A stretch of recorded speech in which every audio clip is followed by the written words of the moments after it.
Imagine getting paid just for sharing your thoughts on products and services you use every day. With Survey Junkie, it's that simple. Click on the link in the video description to discover how you can start earning today by taking surveys. A group of trans activists appeared to disrupt a New York City school board meeting by loudly humming and howling as attendees attempted to discuss a policy that would ban transgender athletes from playing on girls' sports teams. The meeting on Wednesday night was held by Community Education Council District 2, Manhattan's largest school district. The meeting planned to discuss a controversial measure passed in March that would demand the city's Department of Education allow a public review of its transgender athlete policy. Since the measure was passed, trans advocates have showed up at each school board meeting to protest, even discussing the possibility of moving forward with the review, which is what happened Wednesday night when anyone with an opposing view attempted to speak. One video of the bizarre humming and howling performance given by the trans advocates, many of whom were in matching jeans and white t-shirts, showed that the woman whose voice they were drowning out is Amaya Perez, a black, bisexual woman who leads the NYC chapter of Gays Against Groomers. The video was posted by Kara Dansky, a self-described feminist Democrat fighting for the sex-based rights of women and girls, who also described the hummers as the cult of trans. In her narration of the short clip, she says, "I'm in New York City, at a hearing to discuss a resolution to call on the city to reevaluate policy allowing male athletes to compete in women's sports. A speaker is trying to speak on behalf of that resolution, and this is how the cult of trans responds."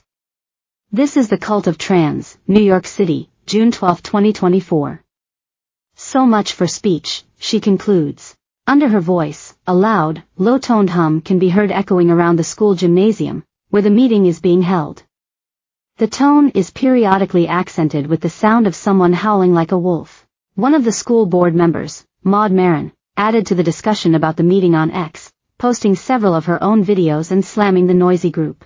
The creepy humming in this video is a bunch of trans activists who with peak hypocrisy complained I did not give them my undivided attention while they paraded their slogans talking points for a fourth month in row but refused to listen to this woman who disagrees with them, wrote Marin over a video of Amaya Perez attempting to speak at the meeting.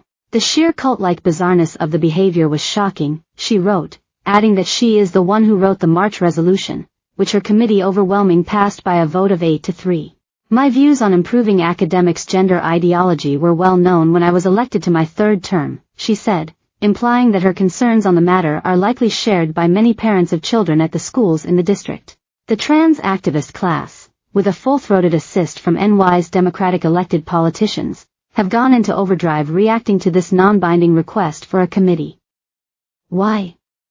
Because the cult of gender ideology is very fragile. When examined at all, it starts to fray. So no questions can be asked. The censoriousness of the crowd was a thing to behold, she wrote, before describing the behavior of the trans activists at the meeting. They heckled and shouted down every speaker that did not pay obsequious homage to their gender cult religion, requiring the council to suspend public speaking for a time. At the meeting in late March, when the controversial measure first passed, some parents spoke out against the resolution.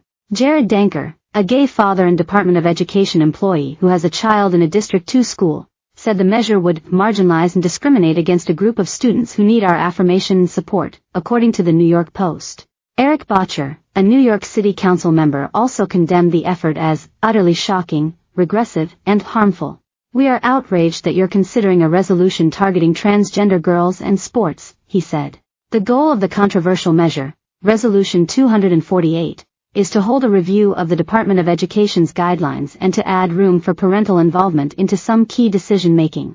District 2 parents who support the resolution are after transparency when it comes to policy that impacts their school-aged children.